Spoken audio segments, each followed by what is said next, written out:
اللهم صل وسلم وبارك على سيدنا محمد وعلى اله وصحبه اجمعين. صباح الفل والعسل والشربات، ازيكم يا جماعه؟ الله يا رب تكونوا بخير وسلامه وصحه وعافيه يا رب.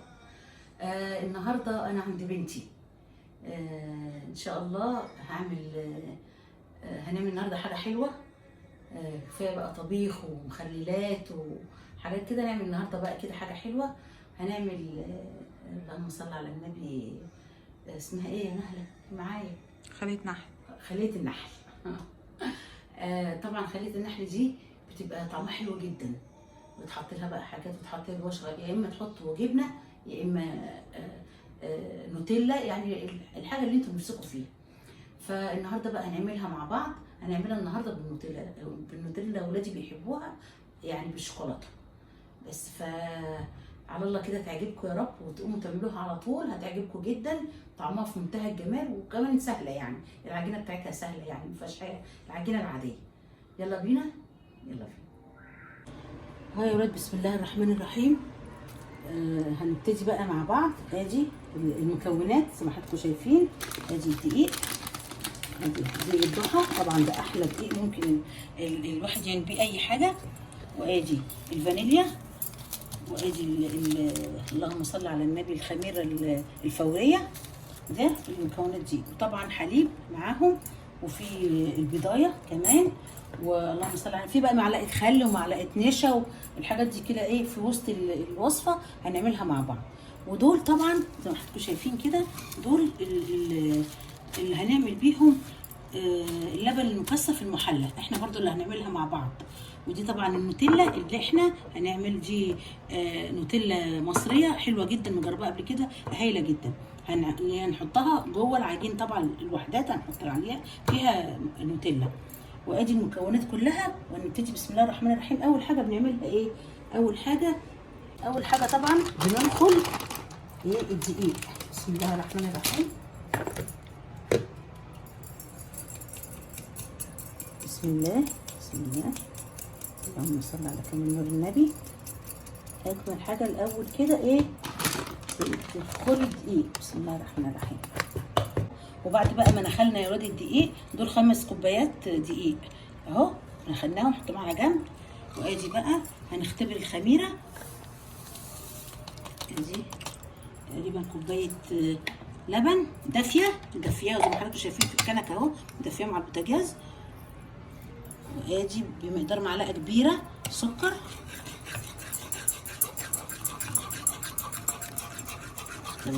الخميره كده، ونعمل الحكايه دي ونحطهم على جنب كده لغايه ايه ما نكمل بقيه الحاجات اللي احنا هنعملها اهو. معلش هي لما تتساب كل ده هيدوب. بس ايوه كده، نسيبها ايه على جنب. وبعدين ادي الدقيق. بسم الله الرحمن الرحيم. هنحط البضايه. بسم الله. لما نحط البضايه يبقى لازم كيس ايه؟ كيس فانيليا معاه زي ما حضراتكم شايفين. وايه كمان؟ اللهم صل على النبي. هنحط وادي الخل يا جماعه، نحط ايه؟ بسم الله الرحمن الرحيم. معلقه خل.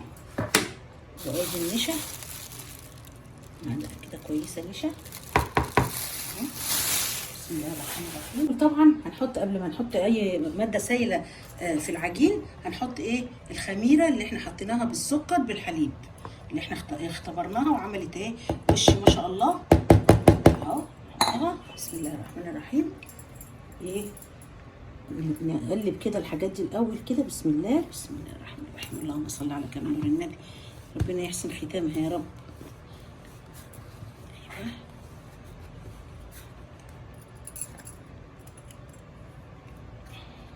ادي بقى بص عملت ازاي. بصوا، يلا نكمل بقى ايه بالميه الدافيه، عشان احنا ايه الدنيا بردت شويه، علشان ايه ما تاخرش العجينه في التخمير. احنا تبقى الحاجات دافيه كل ما التخمير ايه يبقى اسرع.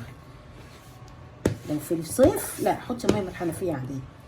لكن دلوقتي الايه الميه لازم تبقى دافيه. بسم الله الرحمن الرحيم. طبعا وبالتدريج كده، طبعا ما اروح مش ماسكه الميه كلها واروح حطاها مره واحده وتطلع بقى الميه كتير وتبوظ الدنيا. لا مش عايزين بقى ايه نحط تاني دقيق. اقول لك مش جراش حاجه، حطي دقيق ونفضل نحط دقيق وبعدين نحط ميه ونبوظ بقى ايه الوصفه، لان الحاجات اللي محطوطه معاها على قد الدقيق وعلى قد الميه اللي احنا قايلين عليهم في الوصفه، فما نبوظش بقى الدنيا. ايوه كده من تحت ده كده، ايوه كده، ايوه اهو. محتاجه شويه ميه مش كتير. ايوه كده. بسم الله الرحمن الرحيم. اللهم صل على كامل نور النبي. الله اكبر، ما شاء الله ما شاء الله ما شاء الله. ايوه شايفين كده، شايفين؟ مش عايزينها بقى ايه تبقى سايحه كده بقى،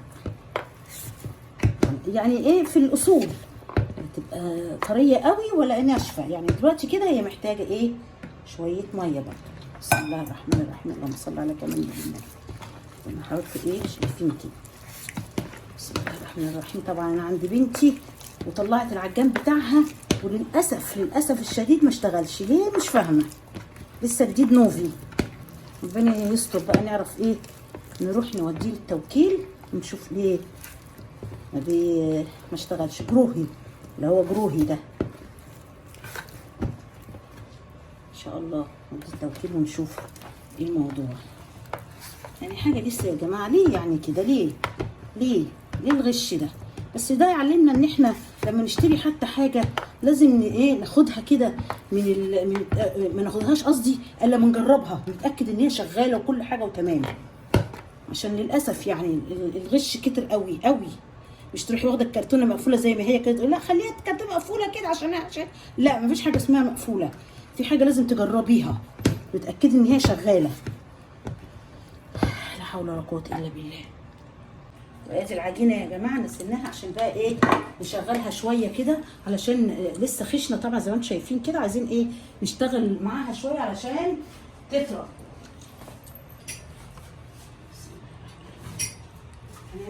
ادي معلقه ونص كده سمنه، ولو كان في زبده بقى كان يبقى، بس ما يجراش حاجه. اللي عندك شغليه ما توقفيش على حاجه. اهو انا بقى ايه السمنه الجميله، سمنه بلدي دي ما شاء الله. ايوه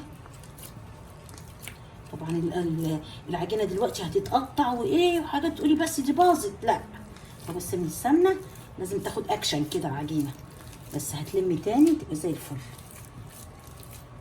بس كل بقى ايه ما تشغلي كده العجينه كل ما تبقى ناعمه وجميله وفل. اهو مش ايدي مفيش داعي. بصوا يا جماعه كل بقى ايه ما تشغلي كده العجينه كل ما تبقى طريه وجميله وناعمه وحلوه. شايفه ما انت تعملي كده هتشتغل وتبقى جميله وناعمه وحلوه. بصي انا مش متضايقه ان هي فيها حته تلزيقه كده، لان حته التلزيقه دي هي هتروح لما تقعد تتخمر، بس هتبقى حلوه قوي لان العجينه طريه وجميله. بصوا زي الملبن. هنحطها بقى كده هنا في الطبق، والزيت بقى نحط شويه زيت على وشها كده ونغطيها. هنبتدي بقى نعمل بقى ايه اللهم صل على النبي، اللبن المحلى المكثف او المكثف المحلى يعني اللي يعجبكم. دي كوبايه سكر بودره. بسم الله الرحمن الرحيم. وايه بسم الله معلش. وادي كوبايه لبن بودره. بسم الله الرحمن الرحيم. وادي احنا بقى لو في عندنا زبده يبقى ايه مكعبين زبده. ما عندناش زبده نعمل ايه نحط معلقه سمنه بلدي جميله اهي كويس قوي كده. بس نحط بقى ايه بس دي واحده بقى. وادي طبعا واحده فانيليا عشان يبقى ريحه الايه الحليب او اللبن المحلى المكثف حلو. وادي حطينا بقى طبعا كوبايه لبن بودره وسكر بودره ومعلقه سمنه او مكعبين زيت، قصدي مكعبين اللهم صل على النبي زبده اللي عندك يعني. وادي ايه يجي ربع كوبايه ميه مغليه، وهنضربهم بقى طبعا في الخلاط.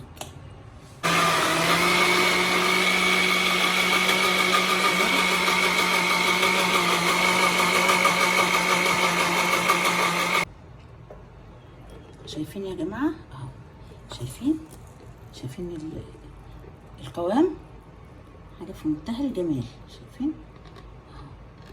هنفضيه بقى كده في البوله دي ونغطيه كده بحاجه ونحطه في التلاجة على بال ما نخلص بقيه الوصفه. هيتقل اكتر من كده بكتير، ده ممكن يعوز شويه لبن لما نطلعه من كتر ما هيتقل يعني. شايفين السمك جميل جدا. شايفين يا جماعه؟ ايه رايكم في السمك والحاجات الحلوه؟ حاجه في منتهى الجمال.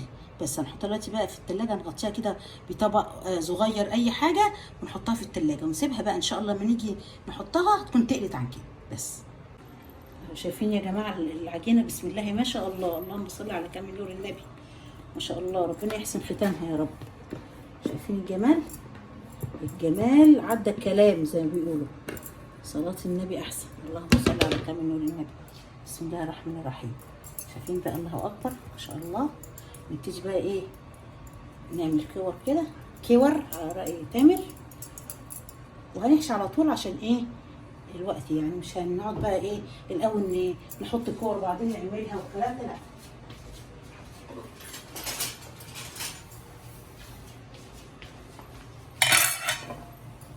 ادي يا ولاد اهي كده بقى عشان ايه مضطرين. بسم الله الرحمن الرحيم عشان ننزل بالمعلقه التانيه كده. طبعا ايه شغلانه، انا هوريكم ايه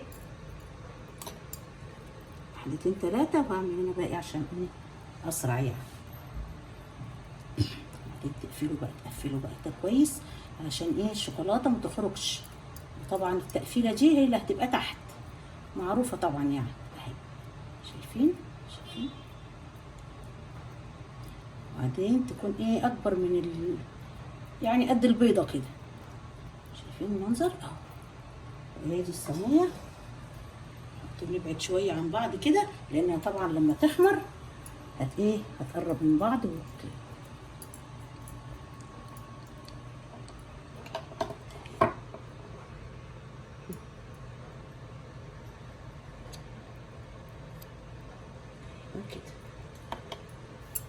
طبعا الناس واقفين جنبي عاملين كتري يا ماما، كتري يا ماما دي النوتيلا. اوه تحاولي بقى ايه تقفلي ميبقاش النوتيلا باينه خالص اهو. شدي كده العجينه كده اهو.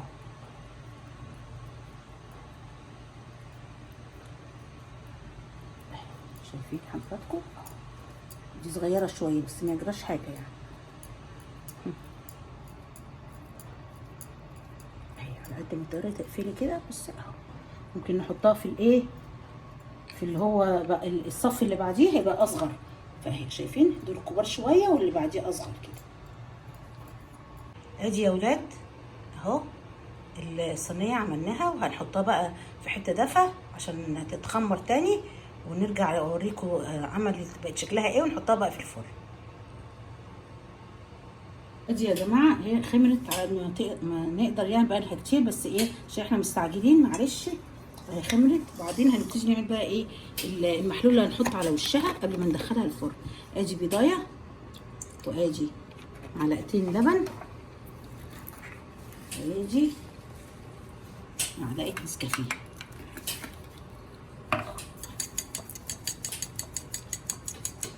هاتي الفرشه يا نادر لو سمحتي.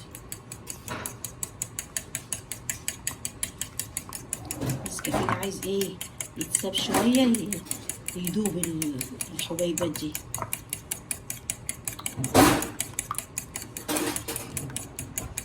اهو يا جماعه. ودهنا بقى ايه الصينيه التانيه وحطيناها في الفرن، وادي دي كمان دهناها هنحطها برده في الفرن اهي. كله ايه تمام. ايه رايكم يا جماعه؟ ايه رايكم في السوا الجميل ده؟ اللهم صل على كامل نور النبي، ما شاء الله. شايفين؟ ايه رايكم؟ احنا لسه مطلعينها بس هنسيبها بقى ايه تهدى شويه، وبعدين نبتدي نحط بقى ايه الحليب المكثف. شايفين يا جماعه؟ شايفين الحليب المكثف لما دخل التلاجة؟ شايفين تقل ازاي؟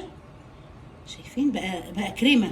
ده بقى عايز شويه ايه لبن نخففه بس سنه كده علشان ايه نقدر نسقي بيه الصواني. شايفين يا ولاد؟ تقيل قوي، عايز بس ايه يتخفف كده يعني سيكه بس. بسم الله الرحمن الرحيم، علشان نعرف حتى ايه يعني نسقي بيه